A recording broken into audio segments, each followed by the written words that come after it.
ਸਤਿ ਸ਼੍ਰੀ ਅਕਾਲ। ਤੁਸੀਂ ਜੁੜੇ ਹੋਏ ਹੋ ਪੰਜਾਬੀ ਰੇਡੀਓ USA ਦੇ ਨਾਲ ਤੇ ਹਾਜ਼ਰ ਹਾਂ ਇੱਕ ਹੋਰ ਨਵੀਂ ਰਿਪੋਰਟ ਲੈ ਕੇ। ਦੋਸਤੋ, ਅੱਜ ਦੀ ਇਸ ਰਿਪੋਰਟ ਦੇ ਵਿੱਚ ਗੱਲਬਾਤ ਕਰਾਂਗੇ ਪ੍ਰਿਤਪਾਲ ਦੇ ਬਾਰੇ, ਜਿਹੜਾ ਕਿ CI ਦਾ ਇੰਚਾਰਜ ਸੀਗਾ, CIA ਸਟਾਫ ਮਾਨਸਾ ਦਾ ਇੰਚਾਰਜ ਸੀਗਾ ਤੇ ਉਹਦੀ ਗਿਰਫਤ ਦੇ ਵਿੱਚੋਂ ਗੈਂਗਸਟਰ ਦੀਪਕ ਟੀਨੂ, ਜਿਹੜਾ ਕਿ ਮੂਸੇਵਾਲਾ ਕਤਲकांड ਦੇ ਨਾਲ ਜੁੜਿਆ ਸੀਗਾ, ਉਹ ਫਰਾਰ ਹੋ ਜਾਂਦਾ ਵਾ। ਉਸ ਤੋਂ ਬਾਅਦ ਇਹ ਗੱਲਾਂ ਬਹੁਤ ਘੱਟ ਲੋਕਾਂ ਦੇ ਡਾਈਜੈਸਟ ਹੁੰਦੀਆਂ ਕਿ ਇਸ ਤਰ੍ਹਾਂ ਉਹ ਕੋਈ ਝਕਾਨੀ ਦੇ ਕੇ ਫਰਾਰ ਹੋ ਗਿਆ, ਤੇ ਬਹੁਤ ਘੱਟ ਇਹਦੀ ਸੰਭਾਵਨਾ ਵਾ। ਤਾਂ ਸਭ ਤੋਂ ਵੱਧ ਖਦਸ਼ਾ ਇਹੀ ਸੀਗਾ ਕਿ ਪੰਜਾਬ ਪੁਲਿਸ ਦੀਆਂ ਕੁਝ ਕਾਲੀਆਂ ਭੇਡਾਂ ਵਾ, ਜਿਹੜੀਆਂ ਇਹਨਾਂ ਗੈਰ ਕਾਨੂੰਨੀ ਲੋਕਾਂ, ਕੰਮ ਕਰਨ ਵਾਲੇ ਲੋਕਾਂ ਦੇ ਨਾਲ ਰਲੀਆਂ ਹੋਈਆਂ ਤੇ ਉਹਨਾਂ ਦਾ ਸਾਥ ਦਿੰਦੀਆਂ। ਹੁਣ ਪ੍ਰਿਤਪਾਲ ਦੇ ਬਾਰੇ ਹੋਰ ਖੁਲਾਸੇ ਹੋ ਰਹੇ ਨੇ। ਜਿਹੜਾ ਪ੍ਰਿਤਪਾਲ CI ਸਟਾਫ ਦਾ ਇੰਚਾਰਜ ਸੀ, ਪਹਿਲੀ ਗੱਲ ਤਾਂ ਉਹ ਬੰਦਾ ਇੰਚਾਰਜ ਬਣਿਆ ਕਿਵੇਂ, ਸ਼ਾਰਟਕੱਟ ਮਾਰ ਕੇ ਜਾਂ ਵੱਡੇ ਅਫਸਰਾਂ ਨਾਲ ਉਹਦੀ ਬਹਿਣੀ ਉੱਠਣੀ ਸੀਗੀ, ਇਸ ਕਰਕੇ ਇਹ ਵੀ ਇੱਕ ਬਹੁਤ ਵੱਡੀ ਉਹਦੀ ਫਿਲਮੀ ਸਟੋਰੀ ਆ। ਦੂਜੀ ਗੱਲ ਇਹ ਕਿ ਸਟੇਸ਼ਨ ਉਹਨੇ ਕਿਵੇਂ ਲਿਆ ਮਾਨਸਾ ਵਾਲਾ। ਉਸ ਤੋਂ ਬਾਅਦ ਦੋਸਤੋ, ਤੁਹਾਨੂੰ ਪਤਾ ਵਾ ਕਿ ਕਿੱਡੀ ਵੱਡੀ ਝਕਾਨੀ, ਕਿੱਡਾ ਵੱਡਾ ਧੋਖਾ ਇਹਨੇ ਆਪਦੀ ਵਰਦੀ ਨਾਲ, ਆਪਦੇ ਅਖਲਾਕ ਨਾਲ, ਆਪਦੇ ਮਹਿਕਮੇ ਨਾਲ, ਆਪਦੇ ਡਿਪਾਰਟਮੈਂਟ ਨਾਲ ਕੀਤਾ ਵਾ। ਇਹ ਬੰਦੇ ਦੀ ਇੱਕ ਵੀਡੀਓ ਆ ਰਹੀ ਆ। ਹੁਣ ਵੀਡੀਓ ਕਿਹਦੇ ਨਾਲ ਆ ਰਹੀ ਹੈ? ਵੀਡੀਓ ਜਿਹੜਾ ਬੰਦਾ ਉਹ ਮੋਹਿਤ ਭਾਰਦਵਾਜ ਹੈ। ਚੰਡੀਗੜ੍ਹ ਦੇ ਕਲੱਬ ਦੀ ਇੱਕ ਵੀਡੀਓ ਆ, ਜਿਹੜੀ ਕਿ ਹੈਗੀ ਹੈ 41 ਸੈਕਿੰਡ ਦੀ। ਤੇ ਇਹ ਵੀਡੀਓ ਮੋਹਿਤ ਭਾਰਦਵਾਜ ਦੇ ਮੋਬਾਈਲ ਦੇ ਵਿੱਚੋਂ ਆ। ਤੇ ਇਹਦੇ ਵੀਡੀਓ ਦੇ ਵਿੱਚ ਪਤਾ ਕੀ ਹੈ, ਇਹ ਜਿਹੜਾ CI ਸਟਾਫ ਵਾਲਾ ਪ੍ਰਿਤਪਾਲ ਆ, ਇਹ ਬੰਦਾ ਉੱਥੇ ਕਲੱਬਾਂ ਦੇ ਵਿੱਚ ਐਸ਼ਪ੍ਰਸਤੀ ਕਰਦਾ। ਤੇ ਜਿਹੜੀ ਪੁਲਿਸੀਆ ਜਾਂਚ ਆ, ਉਹ ਇਸ ਗੱਲ ਦਾ ਦਾਅਵਾ ਕਰਦੀ ਹੈ ਕਿ ਪ੍ਰਿਤਪਾਲ ਨੇ ਇਕੱਲੀ ਕਲੱਬਾਂ ਦੇ ਵਿੱਚ ਐਸ਼ਪ੍ਰਸਤੀ ਜਾਂ ਹੋਰ ਕੰਮ ਹੀ ਨਹੀਂ ਕੀਤੇ, ਇਹਨੇ ਖਰੀਦਦਾਰੀ ਵੀ ਕੀਤੀ ਆ। ਸੋ ਇੱਕ ਪਾਸੇ ਵਰਦੀ ਤੇ ਇੱਕ ਪਾਸੇ ਵਰਦੀ ਨਾਲ ਧੋਖੇ। ਇਹਨਾਂ ਲੋਕਾਂ ਤੋਂ ਸਿੱਖੋ ਕਿ ਕਿਵੇਂ ਧਰੋ ਕਮਾਉਣਾ ਵਾ, ਆਪਦੇ ਪੇਸ਼ੇ ਨਾਲ, ਪੰਜਾਬ ਨਾਲ, ਲੋਕਾਂ ਨਾਲ, ਆਪਦੀ ਵਰਦੀ ਨਾਲ। ਸੋ ਕਹਾਣੀਆਂ ਤਾਂ ਹੋਰ ਬੜੀਆਂ ਨੇ, ਜ਼ਰੂਰ ਦੱਸਾਂਗੇ। ਪਰ ਤੁਸੀਂ ਦੇਖੋ ਵੀ ਇੱਕ ਮੋਹਿਤ ਭਾਰਦਵਾਜ, ਜਿਹੜਾ ਕਿ ਲਾਰੈਂਸ ਗੈਂਗ ਦਾ ਕਰੀਬੀ ਦੱਸਿਆ ਗਿਆ, ਜਿਹਨੂੰ ਕਿ ਟੀਨੂ ਤੇ ਲਾਰੈਂਸ ਬਿਸ਼ਨੋਈ ਗੈਂਗ ਦਾ ਕਰੀਬੀ ਦੱਸਿਆ ਗਿਆ, ਤੇ ਇਹਨੇ ਹੁਣ ਪੁਲਿਸ ਨੇ ਜਾਂਚ ਸ਼ੁਰੂ ਕੀਤੀ। ਤੇ ਇਹਦੀ ਬਾਬਤ ਸੂਤਰਾਂ ਦੇ ਮੁਤਾਬਕ ਇਹ ਵੀਡੀਓ ਸਪਸ਼ਟ ਕਰਦੀ ਹੈ ਕਿ ਦੀਪਕ ਟੀਨੂ ਪੁਲਿਸ ਨੂੰ ਧੋਖਾ ਦੇ ਕੇ ਨਹੀਂ ਭੱਜਿਆ, ਬਲਕਿ ਉਸ ਨੂੰ ਕਥਿਤ ਮਿਲੀ ਭੁਗਤ ਦੇ ਨਾਲ ਭਜਾਇਆ ਗਿਆ। ਅੱਜ ਪੰਜਾਬੀ ਟ੍ਰਿਬਿਊਨ ਦੇ ਵਿੱਚ ਇਸ ਬਾਬਤ ਇੱਕ ਬੜੀ ਡਿਟੇਲ ਸਟੋਰੀ ਲੱਗੀ, ਔਰ ਅਸੀਂ ਪਹਿਲੇ ਦਿਨ ਤੋਂ ਹੀ ਇਹ ਗੱਲ ਕਹਿ ਰਹੇ ਹਾਂ ਕਿ ਇਸ ਤਰ੍ਹਾਂ ਫਿਲਮੀ ਢੰਗ ਦੇ ਨਾਲ ਕਾਂਡ ਵਾਪਰ ਜਾਵੇ, ਇਹਦੀਆਂ ਸੰਭਾਵਨਾਵਾਂ, ਇਹਦੇ ਮਕਾਨ ਬਹੁਤ ਘੱਟ ਨੇ। ਬਹੁਤ ਸਾਰਾ ਕੁਝ ਹੈ ਜੋ ਪੁਲਿਸ ਮਹਿਕਮੇ ਦੇ ਵਿੱਚ, ਜੋ ਪੁਲਿਸ ਮਹਿਕਮੇ ਦੀਆਂ ਹੀ ਕਾਲੀਆਂ ਭੇਡਾਂ ਦੇ ਜ਼ਰੀਏ ਗੈਂਗਸਟਰਾਂ ਤੱਕ ਪਹੁੰਚ ਰਿਹਾ। ਹੁਣ ਤੁਸੀਂ ਇਹ ਸੋਚੋ ਇੱਕ ਮਿੰਟ ਦੇ ਲਈ ਕਿ ਜਿਹੜਾ ਬੰਦਾ ਕਲੱਬਾਂ ਦੇ ਵਿੱਚ ਐਸ਼ਪ੍ਰਸਤੀ ਕਰ ਰਿਹਾ ਵਾ, ਦਾਰੂ ਦਬਕਾ ਪੀ ਰਿਹਾ ਵਾ, ਉਹਨਾਂ ਦੀ ਦਾਰੂ ਪੀ ਰਿਹਾ ਵਾ, ਉਹਨਾਂ ਦੇ ਪੈਸੇ 'ਤੇ ਖਰੀਦਦਾਰੀ ਕਰ ਰਿਹਾ ਵਾ, ਕਿ ਉਹਨੇ ਮੂਸੇ ਵਾਲਾ ਜਿਹੜਾ ਕਤਲकांड ਆ ਉਹਦੇ ਭੇਤ ਸਾਂਝੇ ਨਾ ਕੀਤੇ ਹੋਣਗੇ, ਕਿ ਤੱਥ ਸਾਂਝੇ ਨਾ ਕੀਤੇ ਹੋਣਗੇ। ਔਰ SIT ਦੇ ਵਿੱਚ ਆ ਉਹ ਜਿਹੜਾ ਪ੍ਰਿਤਪਾਲ ਆ। ਔਰ ਕੀ ਇੱਥੋਂ ਇਨਸਾਫ ਦੀ ਆਸ ਵੱਜੂਗੀ ਕਿ ਜਦੋਂ SIT ਵਾਲੇ ਬੰਦੇ ਚੰਡੀਗੜ੍ਹ 'ਚ ਜਾ ਕੇ ਗੈਂਗਸਟਰਾਂ ਦੇ ਪੈਸੇ 'ਤੇ ਖਰੀਦਦਾਰੀ ਕਰ ਰਹੇ ਨੇ, ਐਸ਼ਪ੍ਰਸਤੀ ਕਰ ਰਹੇ ਨੇ, ਤੇ ਉਹ ਇਨਸਾਫ ਲੈ ਕੇ ਦੇਣਗੇ ਮੂਸੇਵਾਲੇ ਦੇ ਮਾਪਿਆਂ ਨੂੰ? ਤੇ ਮੂਸੇਵਾਲੇ ਦੇ ਮਾਪੇ ਜਿਹੜੇ ਆ, ਉਹਦੇ ਪਿਤਾ ਬਲਕੌਰ ਸਿੱਧੂ, ਉਹ ਇਹ ਗੱਲ ਨਾ ਕਹਿਣ ਕਿ ਅਸੀਂ ਦੇਸ਼ ਛੱਡ ਜਾਵਾਂਗੇ 1 ਮਹੀਨੇ ਦੇ ਵਿੱਚ, ਤਾਂ ਹੋਰ ਉਹ ਕੀ ਕਹਿਣ? ਜਦੋਂ ਕਾਲੀਆਂ ਭੇਡਾਂ ਮਹਿਕਮੇ ਦੀਆਂ ਗੈਂਗਸਟਰਾਂ ਨਾਲ ਰਲੀਆਂ ਹੀ ਪਈਆਂ, ਤੇ ਫਿਰ ਪੀੜਤ ਮਾਪੇ ਕਿ ਹੋਰ ਕਰ ਵੀ ਕੀ ਸਕਦੇ ਹੋ? ਦੇਸ਼ ਹੀ ਤਾਂ ਛੱਡ ਸਕਦੇ ਆ, FIR ਵਾਪਸ ਹੀ ਤਾਂ ਲੈ ਸਕਦੇ ਆ, ਹੋਰ ਕੀ ਕਹਿ ਸਕਦੇ ਆ? ਪਹਿਲੀ ਗੱਲ ਤਾਂ ਇਹ ਹੈ ਕਿ ਮਾਨ ਸਰਕਾਰ ਦੀ ਸਭ ਤੋਂ ਵੱਡੀ ਲਾਪਰਵਾਹੀ ਉੱਥੇ ਸਾਹਮਣੇ ਸੀ। ਔਰ ਅਸੀਂ ਪਹਿਲੇ ਦਿਨ ਤੋਂ ਬੜੀ ਬੇਬਾਕੀ ਨਾਲ ਇਹ ਗੱਲ ਕਹਿਣੇ ਆ, ਬੜੀ ਜ਼ਿੰਮੇਵਾਰੀ ਦੇ ਨਾਲ, ਕਿ ਜਿਨ੍ਹਾਂ ਲੋਕਾਂ ਨੇ ਉਹ ਲੀਕ ਕੀਤੀ ਜਾਣਕਾਰੀ, ਕਿ ਜਿਨ੍ਹਾਂ ਲੋਕਾਂ ਤੋਂ ਸਿਕਿਉਰਿਟੀ ਵਿਦਡਰਾਅ ਕੀਤੀ ਗਈ ਹੈ, ਵਾਪਸ ਲਈ ਗਈ ਹੈ, ਉਹਦੇ 'ਚ ਸਿੱਧੂ ਮੂਸੇਵਾਲੇ ਦਾ ਨਾਂ ਹੈ।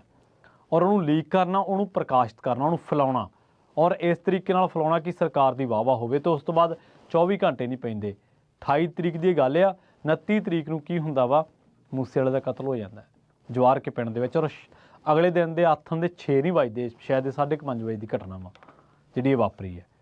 ਸੋ ਹੁਣ ਜਦੋਂ ਪੁਲਿਸੀਆ ਸਿਸਟਮ ਦੇ ਵਿੱਚੋਂ ਹੀ ਬੰਦੇ ਗੈਂਗਸਟਰਾਂ ਨਾਲ ਮਿਲ ਕੇ ਉਹਨਾਂ ਦੇ ਕਰੀਬੀਆਂ ਦੀਆਂ ਵੀਡੀਓਜ਼ ਆ ਰਹੀਆਂ ਨੇ, ਔਰ ਇਹ ਵੀਡੀਓ ਮੋਹਿਤ ਭਾਰਦਵਾਜ ਦੇ ਮੋਬਾਈਲ ਫੋਨ ਦੀ ਹੈ, ਔਰ ਇਹਦੇ ਵਿੱਚ ਉਹ ਦੋਦੋਂ ਨੂੰ ਦੱਸ ਰਹੇ ਆ। ਹੁਣ ਕਹਿੰਦੇ ਕਿ ਅਸੀਂ ਪ੍ਰਿਤਪਾਲ ਨੂੰ ਖਰੀਦਦਾਰੀ ਕਰਵਾਉਣ ਤੇ ਐਸ਼ਪ੍ਰਸਤੀ ਕਰਵਾਉਣ ਸੰਬੰਧੀ ਬਕਾਇਦਾ ਪੁੱਛ ਪੜਤਾਲ ਕਰਾਂਗੇ।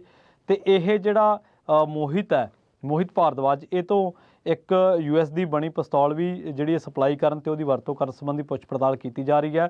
ਮੋਹਿਤ ਭਾਰਦਵਾਜ ਲਾਰੈਂਸ ਬਿਸ਼ਨੋਈ ਤੇ ਸੰਪਤ ਨਹਿਰਾ ਦਾ ਕਰੀਬੀ ਦੱਸਿਆ ਗਿਆ। ਇਸ ਲਈ ਪੁਲਿਸ ਪੰਜਾਬ ਤੇ ਹਰਿਆਣਾ ਦੀ ਰਾਜਧਾਨੀ ਚੰਡੀਗੜ੍ਹ ਦੇ ਵਿੱਚ ਫਰੌਤੀ ਦੀਆਂ ਵੱਖ-ਵੱਖ ਘਟਨਾਵਾਂ ਸੰਬੰਧੀ ਪੜਤਾਲ ਜਿਹੜੀ ਉਹ ਕਰ ਰਹੀ ਹੈ। ਸਵਾਲ ਤਾਂ ਪੈਦਾ ਹੋਣਗੇ ਹੀ ਨਾ ਕਿ ਜਿਹੜਾ ਬੰਦਾ ਉੱਥੇ ਪਾਰਟੀਆਂ ਕਰ ਰਿਹਾ, ਇੰਜੋਏ ਕਰ ਰਿਹਾ, ਕਲੱਬਾਂ ਦੇ ਵਿੱਚ ਨੱਚ ਰਿਹਾ, ਖਰੀਦਦਾਰੀ ਕਰ ਰਿਹਾ, ਉਹਨੇ ਖਬਰਾਂ ਕੀ ਕੁਝ ਦੱਸਿਆ ਹੋਣਾ ਵਾ। ਕੀ ਪੰਜਾਬ ਪੁਲਿਸ ਦੇ ਸੂਹੀਆ ਤੰਤਰ ਨੂੰ ਇਸ ਗੱਲ ਦਾ ਬਿਲਕੁਲ ਵੀ ਨਹੀਂ ਪਤਾ ਲੱਗਿਆ ਕਿ ਸਾਡੇ ਹੀ ਮਹਿਕਮੇ 'ਚੋਂ ਬੰਦਾ, ਸਾਡਾ ਹੀ ਬੰਦਾ ਜਿਹੜਾ ਇਸ ਕੇਸ ਦੀ ਤਫਤੀਸ਼ ਦੇ ਨਾਲ ਜੁੜਿਆ ਹੋਇਆ, ਉਹ ਚੰਡੀਗੜ੍ਹ ਦੇ ਵਿੱਚ ਜਾ ਕੇ ਪਾਰਟੀਆਂ ਕਰ ਰਿਹਾ ਵਾ। ਔਰ ਅਸੀਂ ਪਹਿਲੇ ਦਿਨ ਤੋਂ ਕਹਿ ਰਹੇ ਹਾਂ ਕਿ ਇਸ ਕਤਲ ਕੇਸ ਦੇ ਵਿੱਚ ਕੁਛ ਨਾ ਕੁਛ ਝੋਲ ਐਸਾ ਹੈ ਸਿਸਟਮ ਦੇ ਥਰੂ ਜਿਹੜਾ ਕਿ ਇਸ ਕੇਸ ਨੂੰ ਕਿਤੇ ਨਾ ਕਿਤੇ ਕਮਜ਼ੋਰ ਕਰ ਸਕਦਾ ਹੈ। ਔਰ ਇੱਕ ਪੁਲਿਸੀਆ ਉਹ SIT ਦੇ ਨਾਲ ਵੀ ਜੁੜਿਆ ਹੋਇਆ, ਉਹ ਕਤਲ ਕੇਸ ਦੀ ਜਾਂਚ ਕਰ ਰਿਹਾ ਔਰ ਉਹ ਚੰਡੀਗੜ੍ਹ ਦੇ ਵਿੱਚ ਲਾਰੈਂਸ ਬਿਸ਼ਨੋਈ ਗਰੁੱਪ ਜਿਨ੍ਹਾਂ ਨੇ ਜ਼ਿੰਮੇਵਾਰੀ ਲਈ ਹੈ, ਗੋਲਡੀ ਬਰਾੜ, ਲਾਰੈਂਸ ਬਿਸ਼ਨੋਈ, ਸੰਪਤ ਨਹਿਰਾ ਦੇ ਕਰੀਬੀ ਦੇ ਨਾਲ ਪਾਰਟੀਆਂ ਕਰ ਰਿਹਾ। 41 ਸਕਿੰਟ ਦੀ ਮਾफ़ ਕਰਨਾ, ਮੈਂ ਸ਼ਾਇਦ ਪਹਿਲਾਂ ਵੀ ਮਿੰਟ ਕਹਿ ਗਿਆ ਹੋਵਾਂਗਾ। 41 ਸੈਕਿੰਡ ਦੀ ਇਹ ਵੀਡੀਓ ਹੈ। ਕੀ ਭੇਤ ਉਹਨੇ ਸਾਂਝੇ ਕੀਤੇ ਹੋਣਗੇ, ਕੀ ਦੱਸਿਆ ਹੋਊਗਾ, ਕਿਵੇਂ ਉਹਨਾਂ ਦੀ ਮਦਦ ਕੀਤੀ ਹੋਊਗੀ। ਔਰ ਉਸ ਤੋਂ ਬਾਅਦ ਇਹ ਮਕਾਨ ਬਹੁਤ ਜ਼ਿਆਦਾ ਨੇ ਕਿ ਪ੍ਰਿਤਪਾਲ ਨੂੰ ਸਾਰਾ ਕੁਝ ਪਹਿਲਾਂ ਹੀ ਪਤਾ ਸੀ। ਉਹਦਾ ਸੌਣਾ, ਉਹਦੀ ਕੋਠੀ ਚਲੇ ਜਾਣਾ, ਇਹ ਤਾਂ ਬਹੁਤ ਲੌਜੀਕਲੀ ਸਵਾਲ ਤਾਂ ਪਹਿਲੇ ਦਿਨ ਤੋਂ ਹੀ ਉੱਠ ਰਿਹਾ ਕਿ ਪ੍ਰਿਤਪਾਲ ਦੀ ਮਰਜ਼ੀ ਤੋਂ ਬਿਨਾਂ ਇਹ ਸਭ ਕੁਝ ਹੋ ਨਹੀਂ ਸਕਦਾ। ਔਰ ਕੀ ਉਹਨੇ ਦੱਸਿਆ ਹੋਣਾ ਵਾ। ਉਸ ਤੋਂ ਬਾਅਦ ਕਿ ਪੰਜਾਬ ਪੁਲਿਸ ਦੇ ਸੂਹੀਆ ਤੰਤਰ ਨੂੰ ਬਿਲਕੁਲ ਨਹੀਂ ਪਤਾ ਲੱਗਿਆ ਕਿ ਪੰਜਾਬ ਪੁਲਿਸ ਦੇ ਸੂਹੀਆ ਤੰਤਰ ਨੂੰ ਤਾਂ ਇਹ ਵੀ ਨਹੀਂ ਪਤਾ ਲੱਗਿਆ ਪਹਿਲਾਂ ਕਿ ਮੂਸੇ ਵਾਲੇ ਦਾ ਕਤਲ ਹੋਣਾ, ਉਹਦੀਆਂ ਰੇਕੀਆਂ ਹੋ ਰਹੀਆਂ, ਹਾਲਾਂਕਿ ਅਲਰਟ ਸੀਗੇ, ਹਾਲਾਂਕਿ ਇਨਪੁੱਟ ਸੀਗੀਆਂ।